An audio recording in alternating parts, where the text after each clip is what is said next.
He walked into my house with a duffel bag slung over one shoulder and an easy, effortless grin that made my carefully constructed, solitary world falter. And I had no idea, not for 1 second, that he would walk straight into my heart. I've never been the woman who chased love. While my friends spun themselves in dizzying circles around heartbreak and desire, juggling relationships, weddings, divorces, and new beginnings, I was chasing something else entirely. Conference rooms, airports, my name in bold on magazine covers. A sleek apartment overlooking Manhattan, a corner office with floor-to-ceiling windows, and a reputation for being untouchable. I built a life people envied, but in the process, I built walls so high no one could climb them, least of all me. My name is Elena, 51, single, never married. Not because I was unloved, but because I never allowed myself the luxury of stopping long enough to let anyone in. Until that day, when a message from my oldest college friend, Claire, popped up on my phone.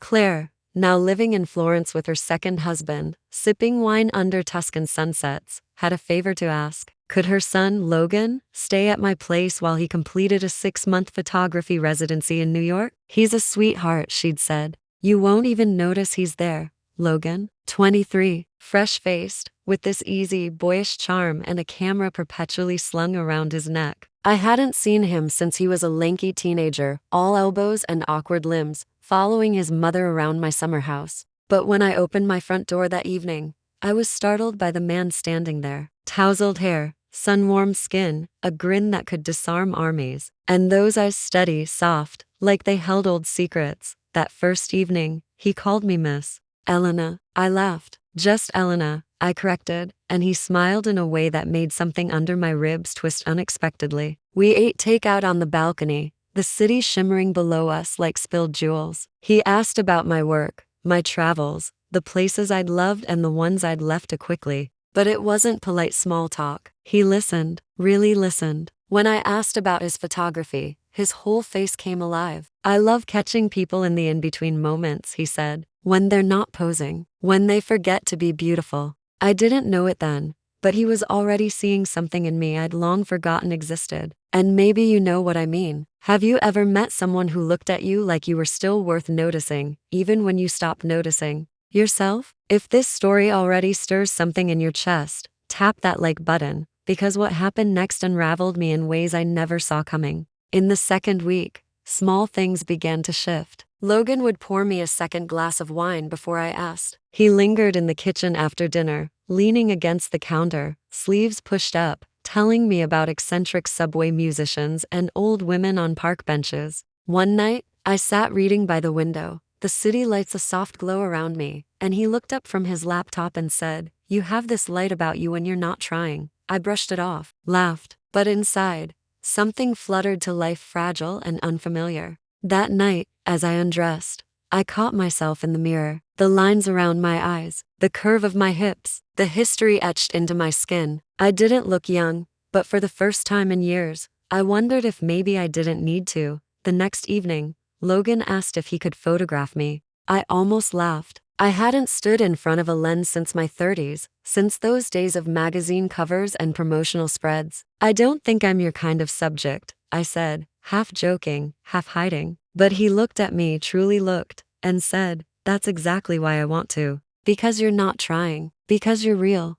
So I said yes, tentatively, hesitantly. We started in the living room, sunlight spilling through the windows, no staging, no makeup. At first, I felt foolish, hyper-aware of every line, every scar, every soft aging curve. But Logan didn't make me feel like a relic of my past. If anything, he made me feel sacred, like the stories in my skin weren't something to be edited out, but honored. At one point, his hand brushed my chin to adjust the angle of my face. It was a brief, innocent touch, but the air thickened, stretched. Neither of us moved. Time held its breath, and in that suspended moment, a quiet, unspoken awareness passed between us. I stepped away first, my hands trembling, not because I was afraid of him, but because I was afraid of what stirred inside me. Have you ever felt a moment so heavy with unspoken meaning it left you breathless? If your heart's racing now, tap that like button, because we were just beginning. The third photo session, Logan suggested using softer light,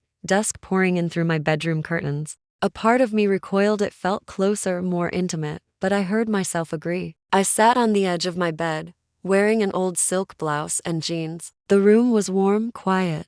The world narrowed to the space between us. He clicked a few frames. Then his voice, lower this time. Can I ask you something a little wild? I raised an eyebrow. Depends. He swallowed. I want to photograph the part of you no one else sees. The one you hide.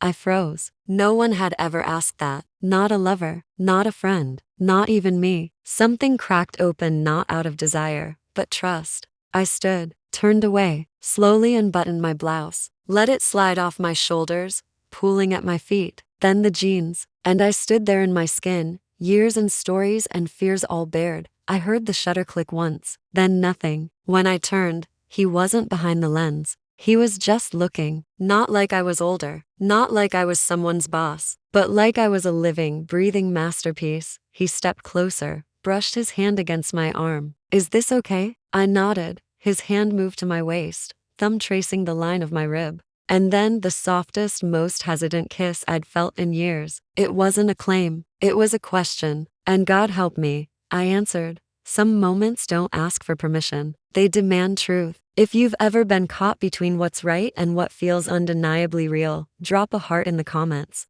Because for me, there was no turning back. The next morning, sunlight poured through my windows, catching the edges of reality. Logan had gone to his room after the kiss, leaving no evidence but the ghost of his touch. I stared at my reflection, brushing my hair like I could comb away what had happened. But it clung to me. A tea breakfast, our hands brushed, and I yanked mine away like it burned. The voice in my head was relentless. You're 51. He's 23. He's your best friend's son. What are you doing? I avoided him, canceled dinner plans, claimed work emergencies. But that night, he was on the balcony again, sleeves rolled, hair tousled, the city alive behind him. I didn't mean to make things weird, he said softly. I like being around you. And I thought maybe you felt it too. I swallowed hard. Logan, this can't happen. You deserve someone young, someone without my baggage. He gave a crooked, devastatingly sincere smile. You're not baggage, Elena. You're the whole damn story. And I want to read every chapter.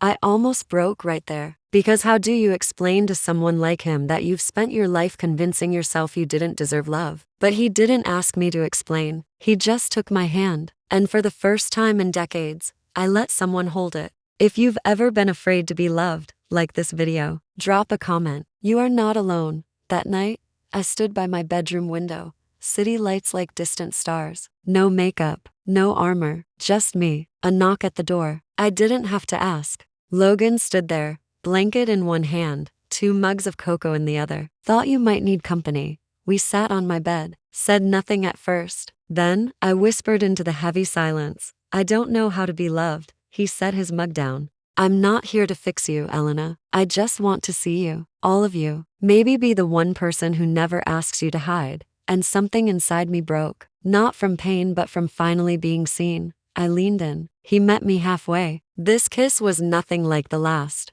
It was deeper, hungrier, careful still, but laced with a quiet desperation. Clothes slipped away, not in haste, but in reverence. We made love like people trying to find their way back to themselves. Afterward, his fingers traced soft, wordless shapes along my back. I'm scared, I admitted. He kissed my shoulder. Me too. And for the first time in years, I wasn't ashamed of that.